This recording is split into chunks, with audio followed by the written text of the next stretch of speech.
In this roundtable edition of Municipal Affairs, we are pulling back the curtain on what it is really like to serve as a rural municipal leader in the province of Alberta. Now, the work can be demanding long council meetings, tough decisions that affect neighbors, friends, and family, and the constant balancing act of public service and personal life. But it also comes with wins, both big and small, that reminds leaders why they truly stepped into the role in the first place. Today, we are sitting down with three women who know this journey firsthand. They'll share candid insights into the realities of rural governance, the unique pressures that come with representing rural communities, and the impact their work has had on their personal and professional lives. And also, their advice for the next generation of women leaders stepping forward in this critical municipal election. Joining us are Charlene Moore, Councillor for Lac-La-Biche County, Lisa Roosevelt, Reeve of the MD of Bighorn, and Karen Roosevelt, Councillor for the County of Grand Prairie. Together, their stories highlight not only the challenges of serving in rural government, but also the resilience, the vision, and the passion it takes to lead in today's political climate, and why the voices of women at the council table now matter more than ever. Councillors Reeve, thank you so much for sitting down with me and talking about this important discussion as we head into the 2025 municipal elections.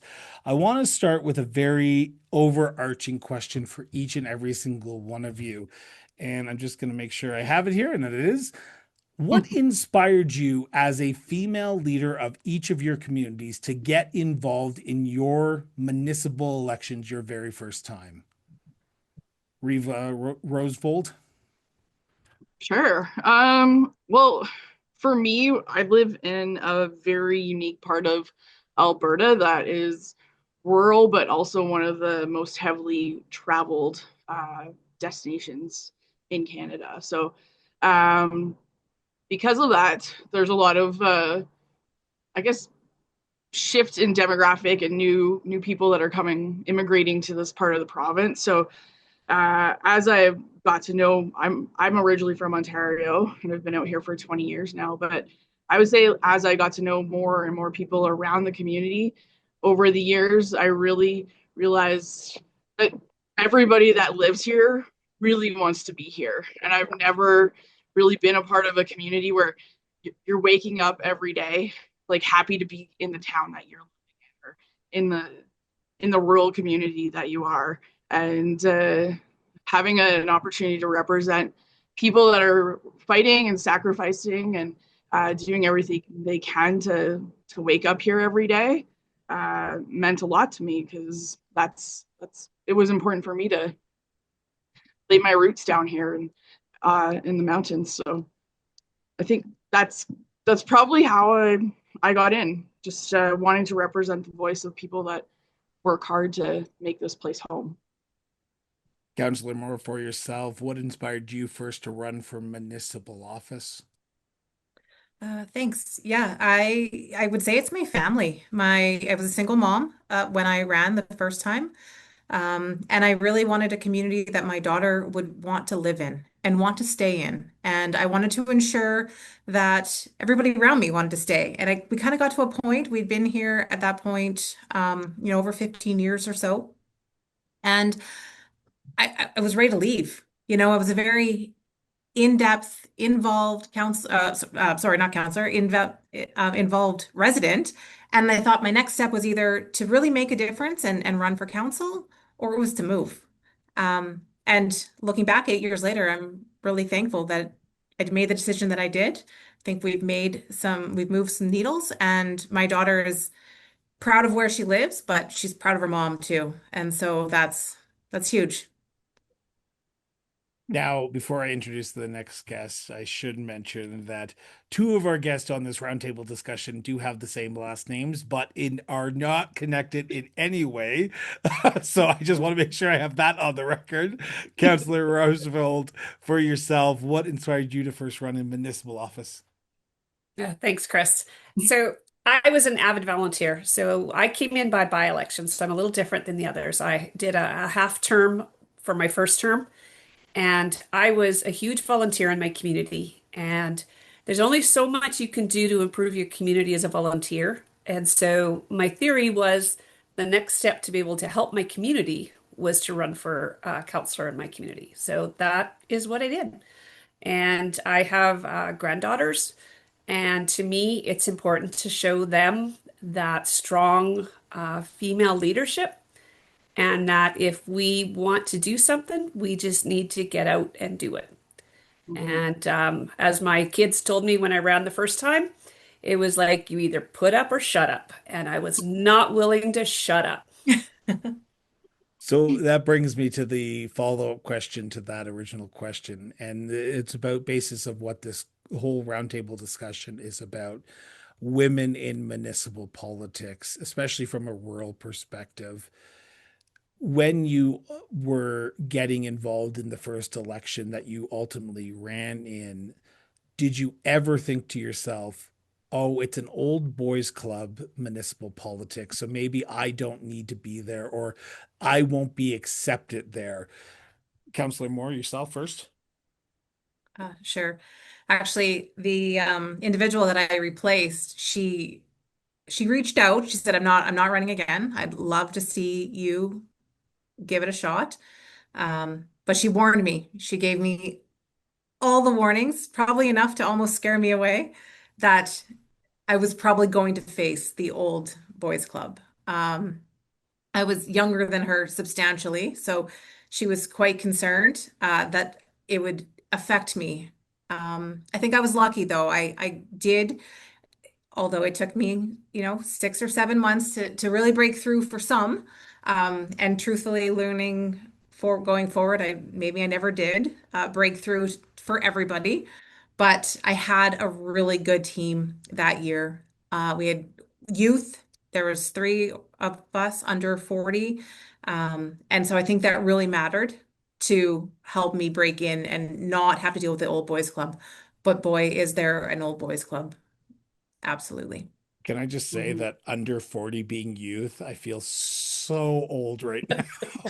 Thank you so Well, much. that was 8 years ago. Okay. Councillor Roosevelt, for yourself, because we often look at politics as a man's club. That we all see those pictures of the 50s and 60s of men smoking cigars in the back room, and that's where politics was done. More and more women are putting their names forwards or even raising their hand to learn about what the role Mhm. is. When you put your name forward for that first by-election, counselor, did you think to yourself, or was it that you either put up or shut up? Did you ever think to yourself, is my gender going to be a barrier for me potentially winning this by-election? Um, well, I didn't believe that my gender was going to make or break my election. Um, but it definitely factored into when I was actually elected because I live in a very rural community. A lot of farmers. There was at that point there was only one other female on council, and it was definitely a challenge to get in there and um, make my voice heard. I was my first strategic planning session, and just a little example, my first strategic planning session, there was, uh, I'm very passionate about my hamlets in my community. And so we were talking about hamlets, and I just kept pushing. We need to have this conversation. And one of my other colleagues made the comment, "We thought you'd be a lot quieter than you are." And I'm like, really? I'll guarantee that my residents did not vote me in to keep my mouth shut. So it's important to have those conversations, but it's important to push through those, that good old boys club, because it is still alive and kicking in rural Alberta. And it doesn't matter how hard, like it just depends on who gets elected that term. And it's still there. And we just need to keep having strong women stepping up to the plate and saying, no, this is what's going to go forward, and this is how we're going to do it, and we're going to make it effective and efficient leadership for all, not just for the good old boys. Mhm. There's Now, my tirade.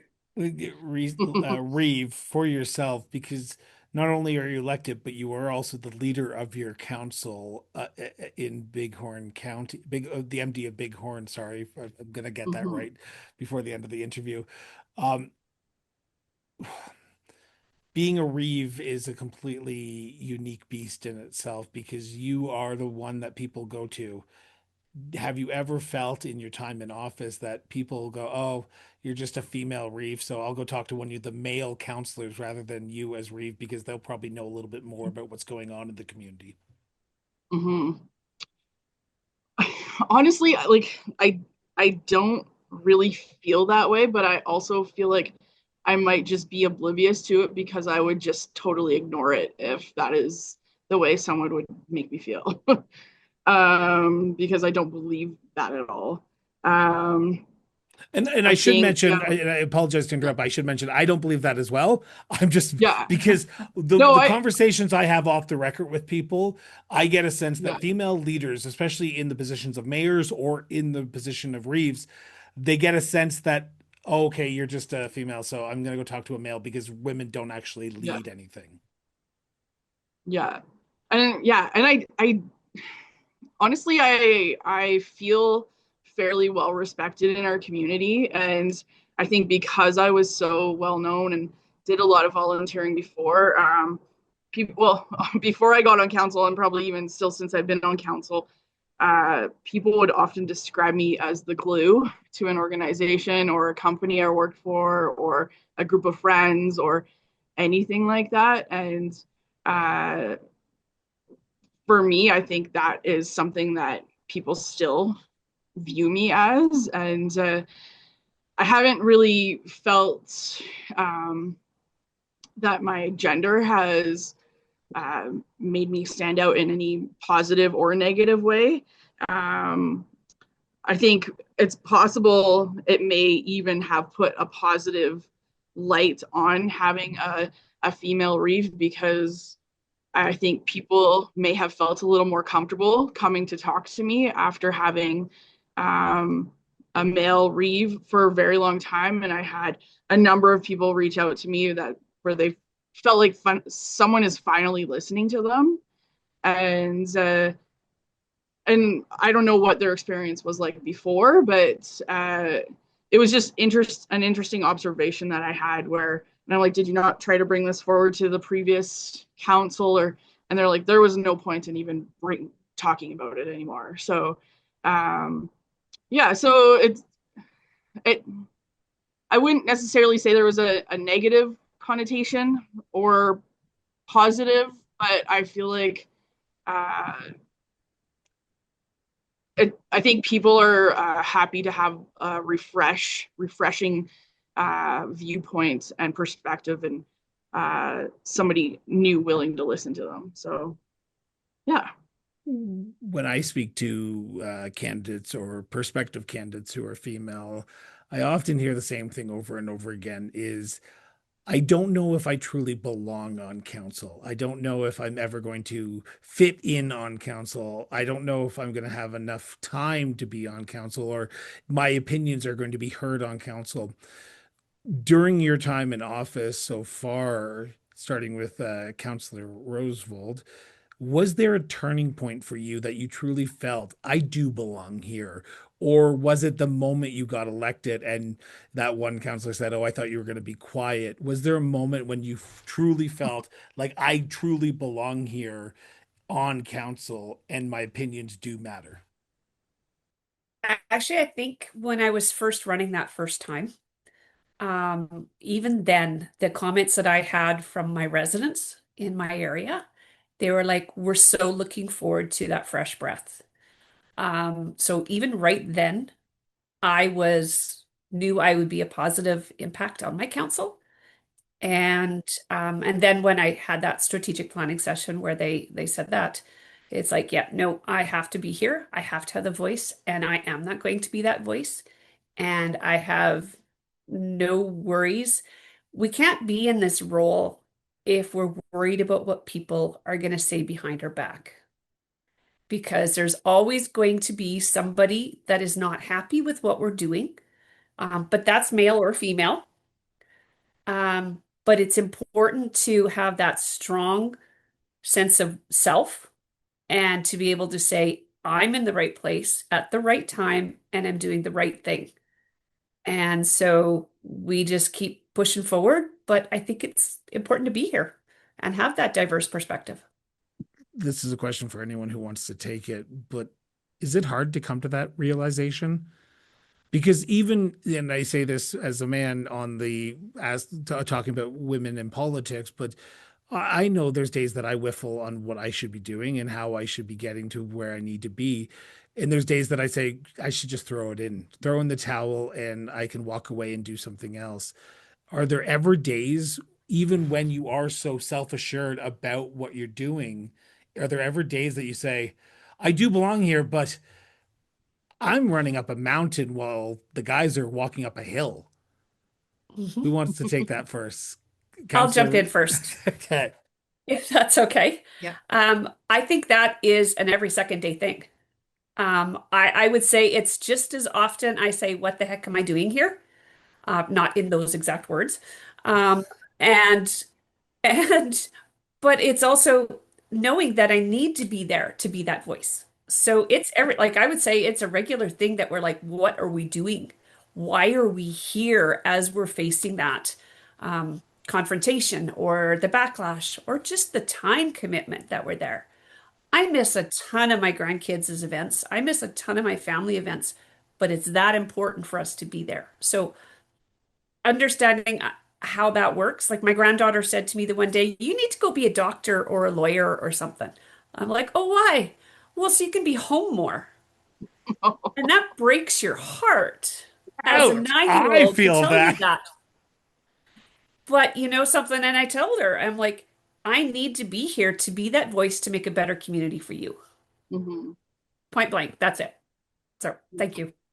Charlene, Counselor Moore, sorry, for yourself, how do you balance those two perspectives? Because you truly do belong on council, as in the sense that you got elected by the general public, and that is where you are meant to be.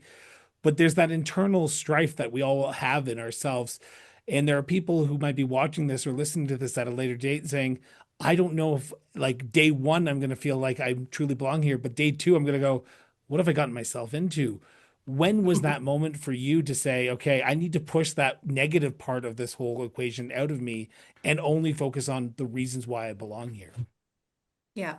Um, and we do belong here, 100%.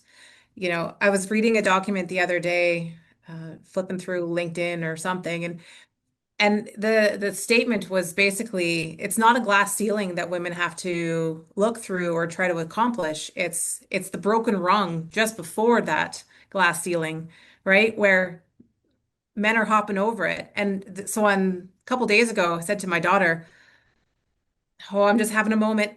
I'm just having a moment." And she said, "Do you think they're having moments? Do you think boys care?" And I literally stopped in my tracks and went, "No, probably not actually, hey?" And she goes, "No, not a chance." She goes, "Have your moment. Have your moment, mom." But she's like, Mhm. "But get on out there afterwards." And I mean, Karen knows my kid and she's amazing. There's no way I could be here being who I am if it wasn't who she was, right? If we hadn't grown up together and done that. Um, but in that exact moment, I'm still going to have my moments. I probably had four this afternoon. Uh, but we belong here Mhm. to Reeve Roosevelt's point. We do listen better. We do come with a different perspective, and we do belong here. And so we just have to remember that because it's easy to forget, and it's Mhm. easy to let the world remind you, but it's not reality. Mhm. Reeve, do you have anything to add to that? Um, I was going to share a little story that when I first declared my nomination, I guess 3 or 8 years ago now, I had somebody that was on council call me and say, I didn't think I didn't think you were going to run for council. I was like, why is that? Well, you're gonna be way too busy being a mom. Having a 6-year old and a 10-year old, there's no way you're gonna ever be able to be on council. And like that infuriated me. um, it was and then I got elected and I had to serve for 4 years with that same counselor. But it's and yeah, it's really hard to know how long it's going to take to feel normal. When I got elected for my first time, I was 35 years old, and I was also 35 years younger than the next youngest counselor. So priorities are totally different. Um, like keeping taxes down was like the number one priority, no matter what. That's how every answer got debated or got I don't know, every That every question, answer got yeah, yeah, every like I can question. imagine that be challenging, and I apologize to Yeah. interrupt, but like hearing that over and over again, I would get Yeah. frustrated because you can only keep taxes as So low as possible.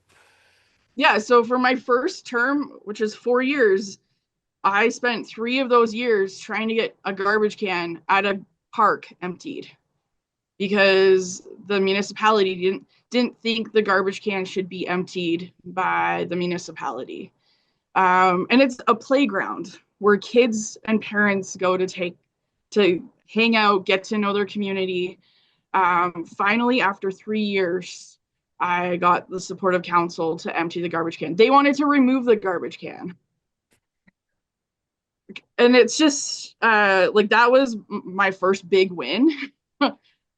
So pretty soon into my first year on my first term, I knew I was doing that to prepare myself for my next term, to do as much as I could, put my head down, work as well as I could. And individually, I respected the counselors as people that I worked with in my first term, but it was really hard to share my opinions and to feel heard and to feel like they understood even a fraction of what I was talking about or the perspective I was bringing to the table, representing like the younger families with kids. And like when you look at our demographics, we were only 1,600 people. Half of those people are under 18 years old.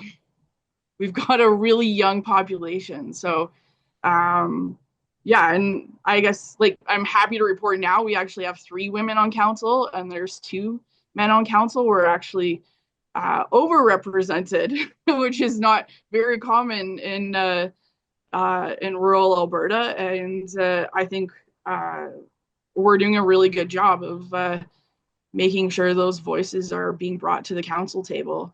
And honestly, like gender doesn't, I don't see it playing a role at our council table. It is everyone is on equal playing field. So I really like kind of the where I started, but I knowing that I started there and this is where I am now feels really good. That there's now a stage set that has been more inviting for more people to participate in municipal politics in our area. I just had a conversation with your urban counterparts of mayors and councillors from the urban communities in Alberta. And I asked this same question. I want to ask it to all 3 of you. And I'm going to start with Councillor Moore, if you don't mind. We often talk, particularly around election times, about parity.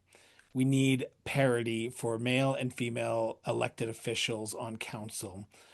The Federation of Canadian Municipalities says that parity looks like a 40-60 split, 40% female, 60% male. Now,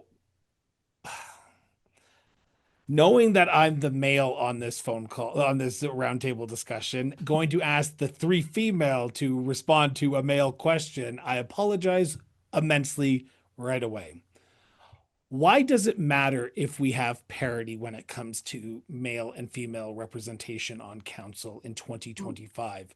Because the thing I hear over and over and over again from females and males is it doesn't matter what gender you are as long as the best candidate wins. So, why is it important in 2025, Councillor Moore, to have more female voices around the council table when the best person should win, not the best gender? Actually, thanks for stealing my line. I was going to actually make a comment to Reeve Rosvold's where she doesn't feel that there's a break, right? She doesn't feel like it's male to female. And I think that's a good place to be. I really think that that's how it should be, whether you're male or female. I don't think it matters. And if you're expressing that and if you're stopping and you're listening to your residents and you're having the conversations, I can walk in and be just as confident into a minister's office than my counterpart can be. And be honest, like I do the homework. I already know what I'm walking in there for. I know what I'm asking for. I know 90% of the time what they're going to say. So I already have an answer of why they should maybe look at it a different direction or a different way. And that doesn't matter, male or female. I think if everybody respects everybody around the table, parity shouldn't matter. Why it matters, I think there's probably just, back to that glass ceiling and broken rung. Traditionally, there are more men in these roles. Traditionally, there are more men in leadership roles, in administrative leadership roles. But it doesn't have to be, and it's proven that with women in those top positions, there's better retention in those organizations. There's more I don't know if camaraderie is the word I'm looking for, but there's more cohesiveness within a group, and it's been proven time and time again with women in leadership. But truly, I don't think it matters who's in leadership as long as they're listening. Having parity is good because otherwise that's probably means that women don't feel comfortable moving forward and don't feel comfortable trying. And that's not a world I want to live in. I want to live in a world where women feel just as comfortable to do everything that a man is doing. And on top of that, is paid equally, is respected equally. I think we've got a little ways to go. But I do think that parity isn't as important as long as everybody's listening. Reeve, you're nodding your head there, and I'm gonna sort of ask the question to the person who has more female municipal elected leaders on your council than male, but I'm assuming that grew organically. It wasn't something that a women organization went out and said, okay, we need to make sure that Bighorn is only the majority is going to be represented. So are quotas bad for that type of advancement? And should that advancement only grow organically rather than forced upon? And I shouldn't say forced because I know there's going to be someone who's out there who's going to send me a nasty email. I'm not saying forced. I'm saying should it grow more organically, or should it be pushed onto us and saying we need to only elect 50% female and 50% male? Well, I think it should be organically. I think that's how our council has shifted. I know the two other female counselors, I don't want to speak for them, but I know I spoke to them quite a bit before they ran in the elections, talking to them about what council is like and encouraging them to run as well. So, and I've had other conversations with other women before this election's coming up about what the role's like. But I've had a few conversations with men, but it's more women that are actually reaching out to me, asking me what it's like to be on council. And yeah, and I don't know if that's because I'm a woman and I'm more open and welcoming to have those conversations, but I don't think there should be like a gender quota. I think it should just come from people that are the best people to serve the community. And I think when you do have, I don't know, I guess maybe because I'm a woman and I got in, it might have just encouraged more women to run automatically because they saw somebody that was new and younger with younger kids sitting on council. And uh, it could have been, well, if she can figure out how to do it, maybe there's a way that I can figure out how to do it. So one counselor I worked with in my first term, he always said this quote, and I've actually go back to it every once in a while. But he said the sign of a great counselor is an expert in nearly nothing, because it allows you to be fully open and hear the debates and ask the questions and not just assume you know the answers. And I think it's like it's a good way to like go into a lot of discussions as a counselor. And it's something that I refer back to when people say, I don't know if I should run, I don't know if I have the right background. And I'm like, we need people from all different backgrounds.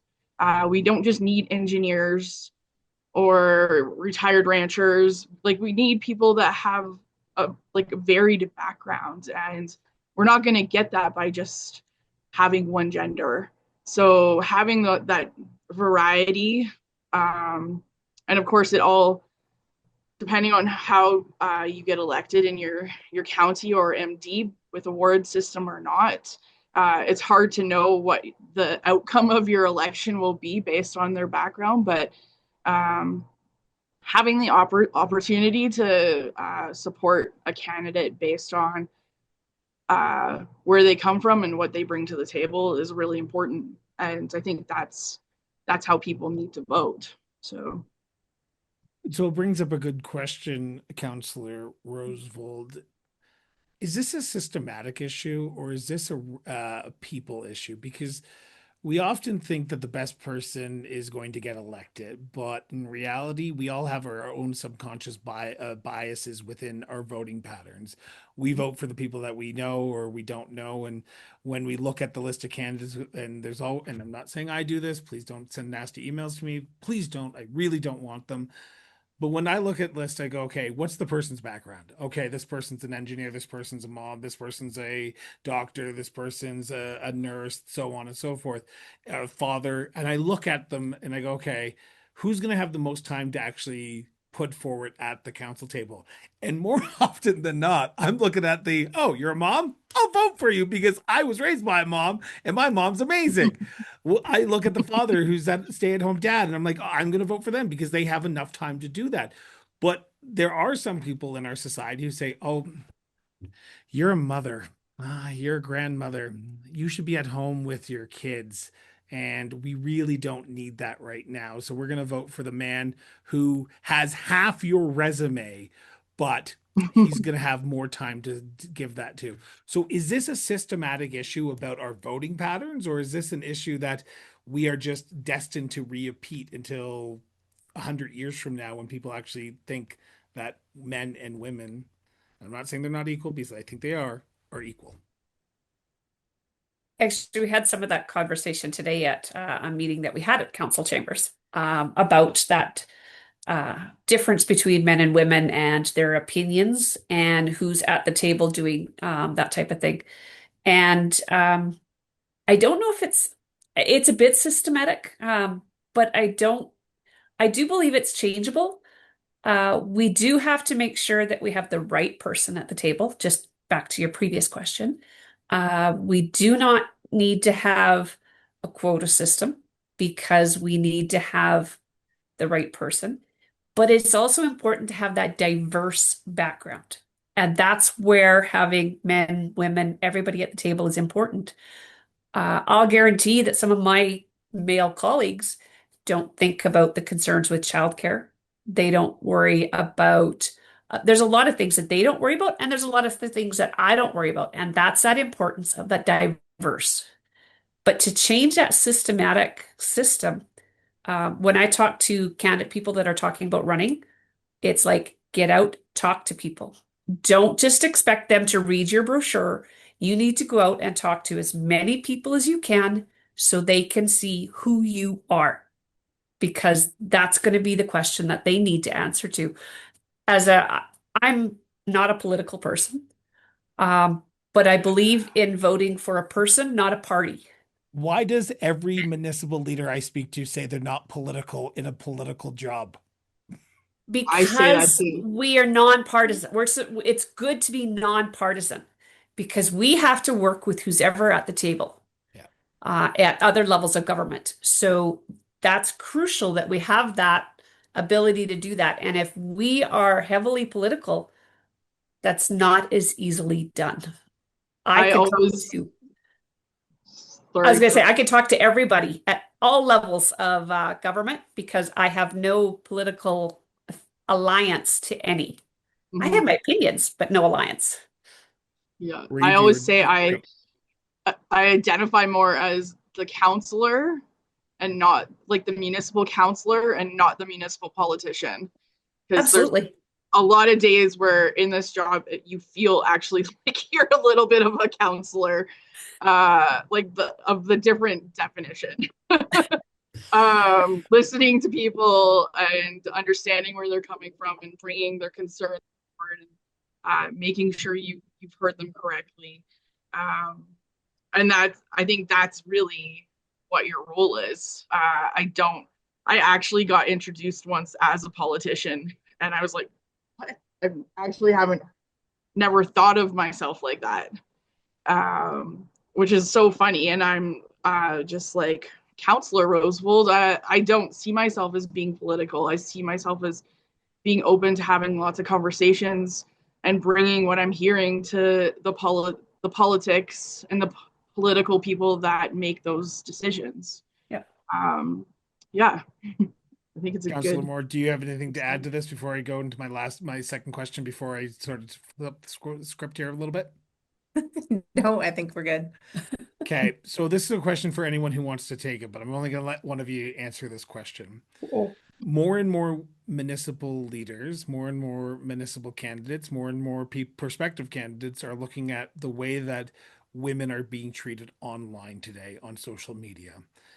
And I see a lot of heads nodding, so I might get everyone to answer this question because I feel like we're going to get a very ranged answers. Has social media changed the way that you look at your role on council? And do you look at social media anymore because of the vitriol that you see? Or are you seeing vitriol? Because there probably are some female prospective candidates who are going to listen to this and say, I don't want to go through what I see on social media. I'm not going to do that. We see that in the bigger urban centers, but are you seeing it in the rural settings as well? Or is this just an urban issue? Who wants to take this one first or just answer all together? I can answer quickly. Okay. I'm honestly not seeing that very much in our municipality. I see it in our neighboring or urban municipalities, but not so much here. I think one of the threats that and it like perceived threat, it's made me feel uncomfortable. It's because we are in a small community, and maybe because I am so open and welcoming, people feel comfortable to talk to me. They sometimes show up at my doorstep, and I don't appreciate that at all. And I've had people try to like come into my house before when I wasn't here, and um, that's where I have felt concern. It's more real than social media concerns, but I think for us, because we are so small, we're so like anybody can figure out where I live if they really want to. So Well, that's just on that that's note, I apologize to interrupt, but just on that note, I spoke to the Reeve of Wheatland County, Amber Link, who is not running for re-election, and she said this on the show, so I'm not speaking out of turn here. But someone actually showed up to her house while her young child, was home alone looking for her, and the that's what gentleman happened to me. entered the house, and I was like, what is going on? And she said, this wouldn't have happened if I was a male. This would have happened at the council chambers. And I'm not trying to be like dismissive of what you're going through, but it's got to be scary because people do know where you live. If you're in a big city, they don't know Mm-hmm. where you live. But I guarantee you, they Yeah. know what house number and when you are home because they know what car you drive. So do you ever get Mhm. scared of being an elected official in a rural community? I- And I'm not trying to like make light of it, but it's got to be scary. yeah, like as much as like I don't like to talk about it because it's something that it's a reality of it. Like it's not something that's going to deter me from uh I don't know, figuring out what I'm going to do next.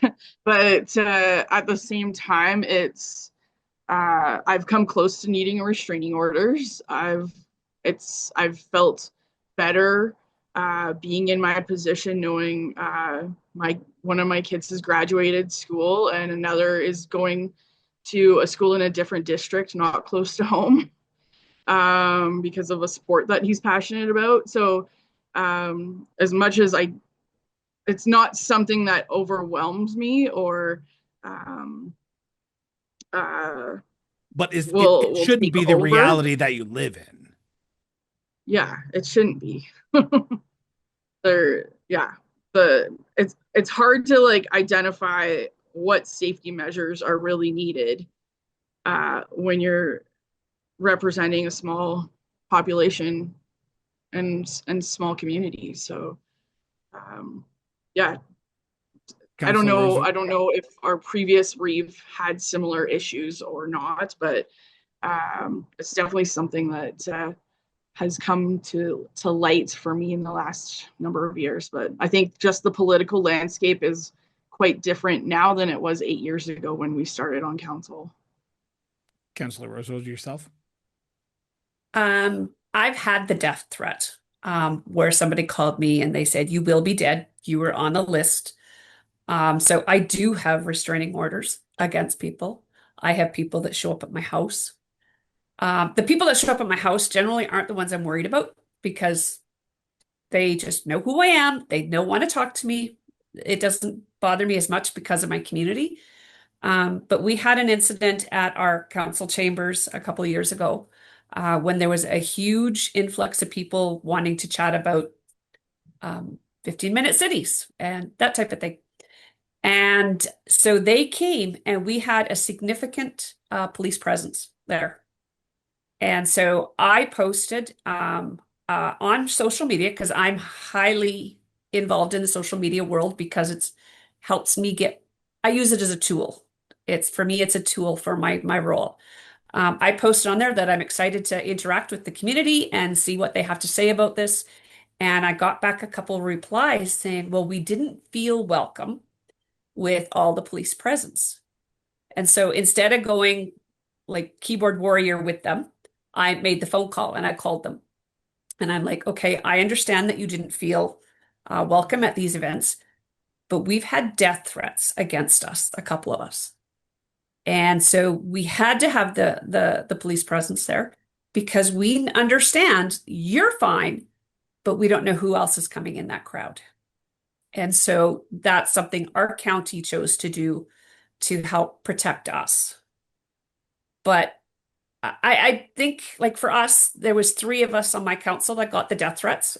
I was the only female that got it, but I'm also the only one that did not engage. He started calling me all sorts of names and said, "You're on the list. You will be dead." And I hung up immediately. I don't engage with my residents or other residents that bring that kind of language to me. I had somebody my first term on council start calling me all sorts of names on the phone, and I just responded, when you can talk to me civilly, I will call you back, or you can call me again. Otherwise, do not call me again. I will not answer. Just because you have to be firm no matter what you do, and your peace of mind and your safety is the ultimate thing that we have to look out for.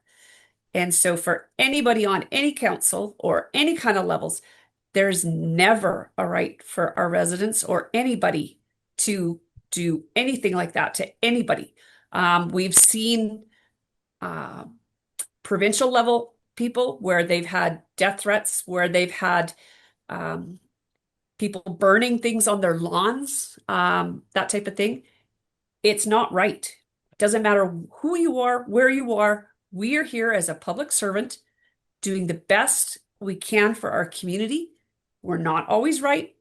Don't ever say that we are, but we do the best we can with the knowledge we have.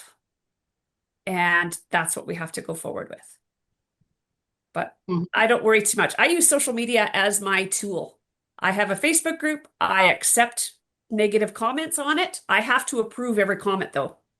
But I will approve negative things to me and then respond. But I don't get involved in all the petty crap on social media. Mhm. It's not worth it. Councillor Moore, do you have anything to add? You know what? I really don't, aside from male or female, that is inappropriate. And there's been like the burning on the lawn, that was a male. Like, Mhm. oh, actually, there was two. I'm That was, thinking of a different yeah, one. that was Yeah. it. Minister Allard.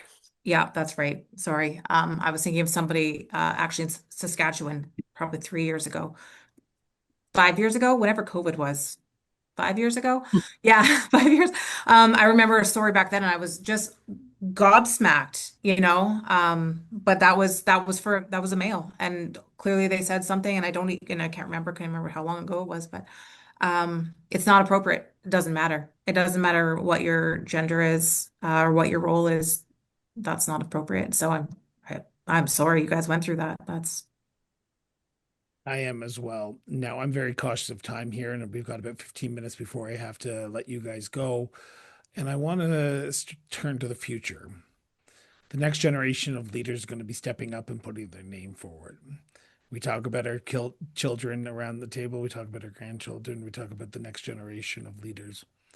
What's the advice that you give the next generation of leaders, female leaders, about to enter into municipal politics in this election, who are thinking, I feel like I deserve to be at that council table? What's the advice that you want them to know that you wish you would have known before you entered into this crazy world called municipal politics? I'm going to start with Councillor Roosevelt on that one.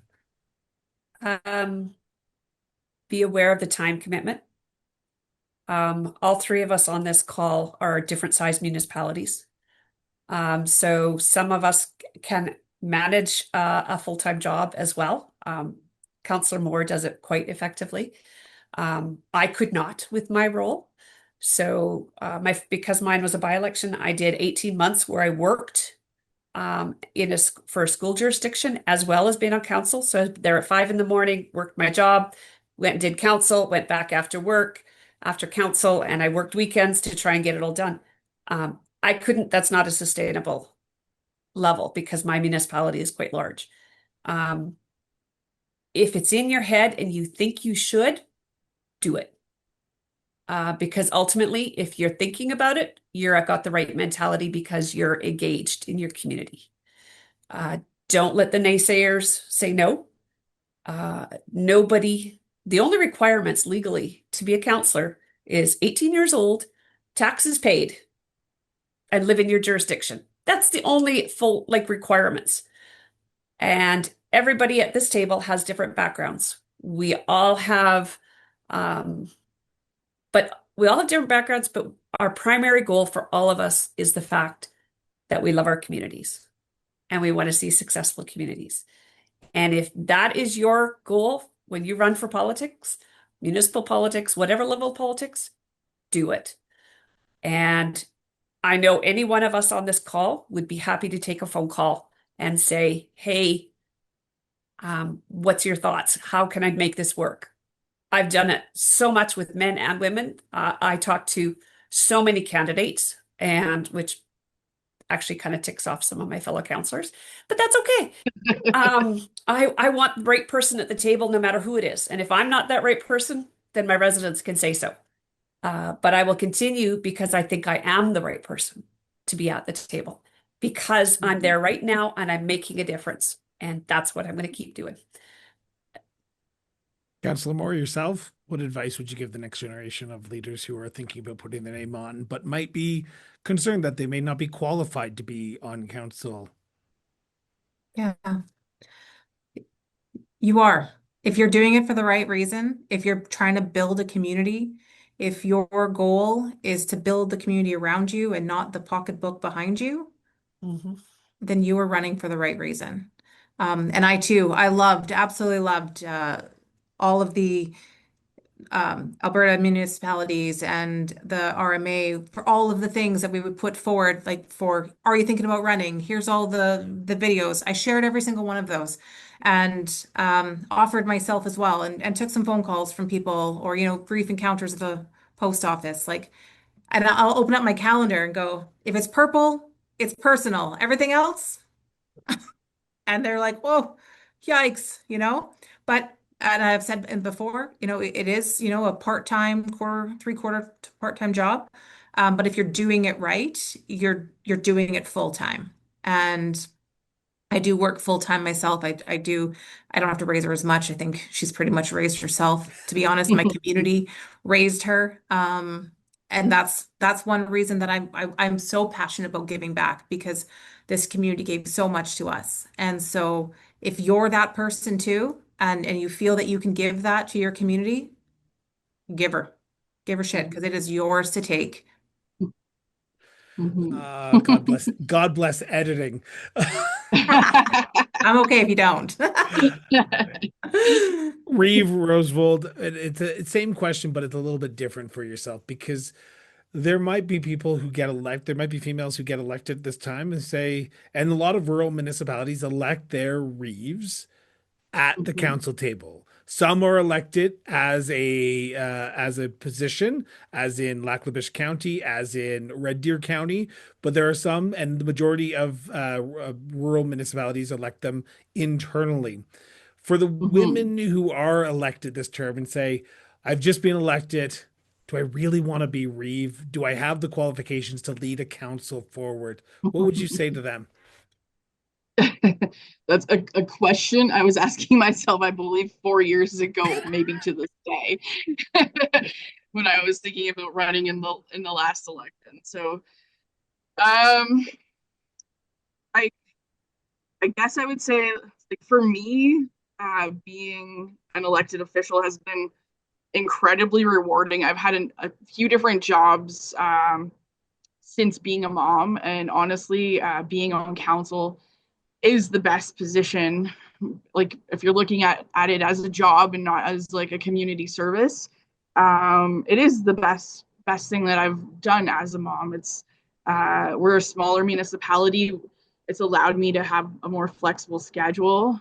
When I'm trying to sell council to people, that is something where it is a lot of work, and being on council will take as much as you're willing to give it in terms of your time. And you're going to have to set those boundaries within yourself. And there's no such thing as perfection. And even if you think it's perfect, somebody else is going to not think it's perfect. So really, like, you just have to focus on really doing your best and knowing that there's going to be naysayers, but knowing how to respond, and that you're going to maybe usually have to respond, but sometimes you don't respond. Councillor Roosevelt said, where it's just if something's been disrespectful, you don't respond unless it's something's been brought to your attention in a respectful way. But I think nobody is expecting you to be a brand new Reeve or mayor and have everything perfect on your first day of the job. So there's a learning curve to everything. I've learned that I really enjoy being the Reeve and having that voice and bringing the voice to the table and the provincial table, and holding our administration and council as a whole accountable to the people we're serving. And it's a really great job. And if anybody is on the fence about not being sure if they're ready for that next step, they can certainly contact me as well, and I'd be happy to go into more details on how the position from counselor to Reeve is different, but still quite manageable. But nobody is seeking perfection, so that's kind of where you have to hang your hat. And just like the two other counselors have said, as long as you're there to serve your community, you're going to be doing a really good job. So, well, I think that is the perfect way, even though you said you don't need to be perfect, that is the perfect way to end this conversation. But I will mention this for those who are listening and watching this. This is an important election. October 20th is the future of our municipalities in the province of Alberta, and this is the time to get involved. Apathy is at an all-time low in the province of Alberta when it comes to municipal issues, and we need to get out and cast our votes. Learn about every single one of the candidates running. Speak to the candidates. If you are thinking about running in this upcoming election, I'm assuming, and I know you should never assume, but I'm going to assume once more on this show, that the two counselors and the one Reeve sitting around this roundtable discussion would happily take your emails or your phone calls about what it is truly like to serve on council in a rural perspective. So from the bottom of my heart, please just get out and get engaged in this all-important municipal election. Municipalities are at a crossroads right now, and we need the right people at the table. Counselors, Reeve, I want to thank you so much from the bottom of my heart for taking time out of your busy schedule to sit down with me and have this all-important conversation. I'm assuming this is the first of many conversations the three of us will be having as we enter into this election season. So thank you so much. Thanks, Chris. Thank you very much, Chris. Thank you so much for tuning in for another episode of Municipal Affairs. Now, we hope you've enjoyed today's roundtable discussion and gained some valuable insights into the world of municipal politics. To be sure to keep up on all the latest episodes of Municipal Affairs, Alberta Municipal Votes 2025, and cross-border interviews, be sure to subscribe to the show on your favorite podcast platforms or by visiting us on YouTube at Cross Border Network.